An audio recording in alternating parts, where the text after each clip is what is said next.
मध्ये फक्त ठाकरेंची सेना आणि मनसेच्या कार्यकर्त्यांची ताकद आहे, बाकी कोणत्याही पक्षाची मुंबईमध्ये ताकद नाही असं वक्तव्य राज ठाकरेंनी केलं। पदाधिकाऱ्यांच्या बैठकीत राज ठाकरे यांनी हे वक्तव्य केलं, तर यावर मुंबईत भाजप मोठा पक्ष असल्याचं देवेंद्र फडणवीसांनी म्हटलंय। मुंबईत फक्त ठाकरेंची सेना आणि मनसेच्या कार्यकर्त्यांची ताकद असल्याचं राज ठाकरे म्हणाले। याशिवाय मनसे आणि ठाकरेंची शिवसेना या दोन पक्षांव्यतिरिक्त बाकी पक्षांची मुंबईत ताकद नाही। यासह पदाधिकाऱ्यांना मुंबई महापालिका निवडणुकीतील मतदार यादी तपासण्याचेही राज ठाकरेंनी आदेश दिले। वॉर्डमध्ये प्रत्येक मतदार यादीत 2 लोकांची नेमणूक करावी, प्रत्येक वॉर्डमधून 110 जणांची टीम तयार करावी, यासह सगळा आढावा मला नेत्यांनी अनंत चतुर्दशी नंतर द्यावा असंही राज ठाकरे म्हणाले।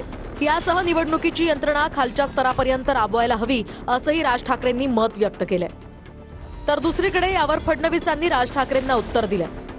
2014च्या विधानसभेत मुंबईमधला सगळ्यात मोठा पक्ष भाजप होता।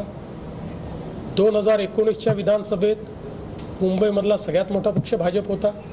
2024च्या विधानसभेतही मुंबईमधला सगळ्यात मोठा पक्ष भाजपच आहे। अर्थात कोणाला आपला पक्ष मोठा वाटत असेल तर मला काही त्याच्यात हरकत घेण्याचं कारण नाही। प्रत्येकाला अधिकार आहे आपल्या पक्षाला मोठं म्हणायचं। मतदार याद्यांमध्ये मोठ्या प्रमाणात घोळ आहे। मी 16-17 पासून बोलतोय तेव्हा मतदार याद्यांमध्ये घोळ आहे। 16-17 सालापासून मी बोलतोय ना, बाकीचे आता बोलायला लागले। मुंबई महानगरपालिकेतली मग मतदार यादींची तपासणी पुनर्तपासणी झाली पाहिजे का? झालीच पाहिजे आणि आमची लोकही तपासतात। जर मग मतदार याद्यांमध्ये दोष आहे तर त्याचं जे पुनर्निरीक्षण आहे त्याला विरोध का करतात? गेल्या 25 वर्षामध्ये कॉम्प्रिहेन्सिव्ह रिव्हिजन न झाल्यामुळे मतदार याद्यांमध्ये दोष निर्माण झालेले आहेत, हे आपल्याला सगळ्यांना माहिती आहे। आता निवडणूक आयोगाने कॉम्प्रिहेन्सिव्ह रिव्हिजन सुरू केलेलं आहे, तर त्यालाही हे विरोध करतात। हे अतिशय चुकीचं आहे। त्याला का विरोध करतात?